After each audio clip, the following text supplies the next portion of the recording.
We continue now with more coverage of the Obama administration's response to that attempted terror attack aboard a Northwest Airlines flight en route to Detroit from Amsterdam. Joining me to provide some historical perspective and to shed light on just how drastically this administration's reaction departs from the precedent set by the Bush administration is Fox News contributor and my neighbor, Karl Rove. Karl, welcome. Thank you, Tucker. We're having the Kent neighborhood Sean Hannity tonight. As we should every night. Karl, I don't know if you've seen the Washington Post today, but members of the Obama administration have said off the record to the Washington Post that this is basically the fault of the Bush administration, that these are the systems set up by the Bush people, and these are the fruits of those systems. What do you think of that? I think that's pathetic. The father of the alleged terrorist, I'm going to call him a terrorist, the father of the terrorist, a respected Nigerian official, went to the U.S. Embassy and spoke to the embassy in Nigeria and told the U.S. Embassy that his son had al-Qaeda and jihadist connections. The administration, the Obama administration, ought to be asking why that information was not moved up the chain and why it was not reflected in this list. These lists, these systems are in place and have been in place for a number of years, but they have to be constantly updated, constantly monitored, and constantly checked for weaknesses. A second question that ought to be asked is why did the administration, or why did this individual get on an airplane in a foreign country with potentially, it sounds like, some problems with his visa? I mean, this guy should have been caught several different ways through here. But for the administration, the Obama administration, to first and foremost decide it needs to launch a political attack on the previous administration, and it's all the fault of the Bush administration, is pretty pathetic. So I know you were obviously a key member of that administration, and that administration's been attacked by the Obama people. But stand back and give me just a clear-eyed assessment of the sort of normal rules here for a president. This president was not notified until 3 hours after this incident became known. Is that a long time? Yeah. It seems a long time. Yeah, it is. Look, they woke him up immediately to tell him he'd won the Nobel Prize, but they couldn't bother to interrupt his vacation for 3 hours to tell him that a terrorist had tried to bring down a plane on Christmas Day. I mean, and the president waits 72 hours before we hear from him. It's over 72 hours from the time of the incident to the time that the president spoke today. And then the president said some things that are simply not true. He called this an isolated extremist.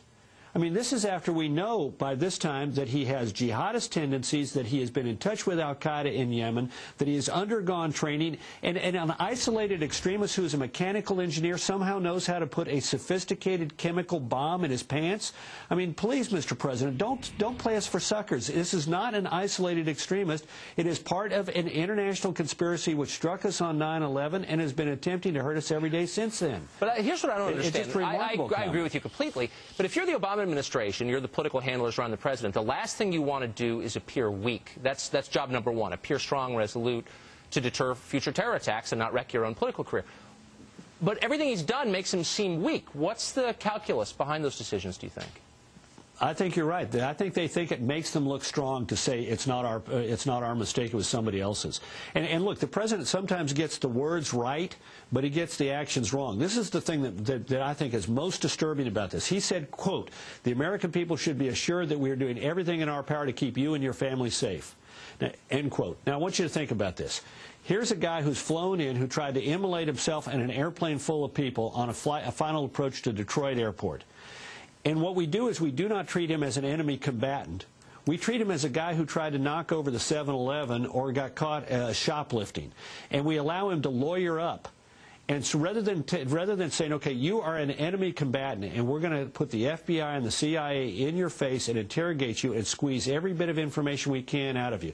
I'm not talking using enhanced interrogation techniques, though those might have been useful. But let's just say that we sweat the guy and we don't give him the chance to clam up behind an attorney and claim, Fourth Amendment rights of search and Fifth Amendment right to not incriminate himself. I mean, we've now lost a valuable. We had a chance to take this guy, sweat him, and find out the chain of command up the line that activated him, trained him, prepared him, equipped him, and sent him into action. And now we've got him hiding behind a public defender whose job it is, under our Constitution, under our law, to treat him as if he were a common criminal, a U.S. citizen, and accorded every right under our Constitution, when he is an enemy combatant. So instead, the primary response to the administration appears to be not allowing passengers to use the bathroom an hour before landing, not letting people keep blankets on their laps, pillows behind their heads, their computers. Why is it that when this administration can't stop a suspected terrorist from getting on a plane with a bomb, the rest of us can't use the bathroom? Why the overreaction? Why are we paying the price for this? Well, because they've got their priorities wrong, because they view this as a criminal action. I mean, look, if you view it as a war, then you're going to do everything you can to stop it, and you're going to do everything to get when you get a hold of these people to find out how you can break up future plots. If you consider it a crime, it's just a sort of a nuisance that we got to deal with, and you're going to let the whole process sort of work itself out as you would if you picked up a shoplifter or a guy who tried to knock over a 7-Eleven. I mean, this is the appalling lack of understanding on this administration's part of what we're actually in, or worse than that, a fundamentally mistaken view of what it is that we're in.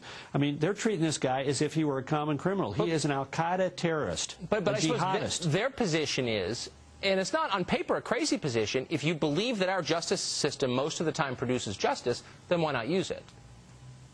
Because this is not a crime. This is a war. That's like saying that every one of those guys that we piled into prison camps in World War II in the southwestern deserts of the United States, the Japanese and German prisoners of war, were entitled to ACLU representation. This is a war. We ought to treat these people as enemy combatants. If we decide to bring them to justice, as we decided to bring Nazi saboteurs in World War II to justice, do it through a military tribunal. Don't do it in a way that that sort of ties an arm behind your back. Right. I mean, think about this. How much valuable information was lost in the 72 hours that we've now seen since this guy was picked up?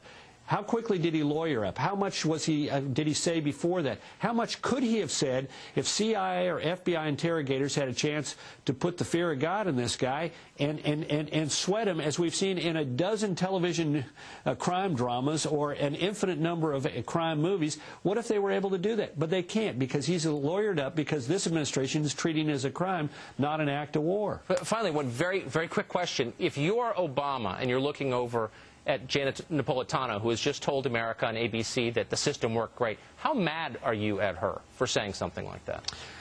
Well, you'd be mad at her, but you also got to be mad at the political advisors and staff aides who go out and try and turn this into, well, it's not our fault, it's really the Bush people's fault. I mean, think about that. That sort of assumes that everything that their attitude was when they came into office, that everything that Bush had put in place was okay and not worthy of any kind of review, and that it didn't need to be updated. I mean, it's sort of like, Bush was great. They did a great job. They did everything right, and we didn't need to check it or update it or make certain that's being constantly monitored. And I repeat, critical mistakes were made in the last several months, including the failure to get that information from Nigeria into the system so this guy was tabbed, and a failure to tab this guy from one watch list onto a list that would have kept him from getting onto that airplane. As we all just learned on Christmas. Karl Rove, thanks a lot for joining us. I appreciate it. Yes, sir. Coming up, we'll have much more on the thwarted terror attack with our great American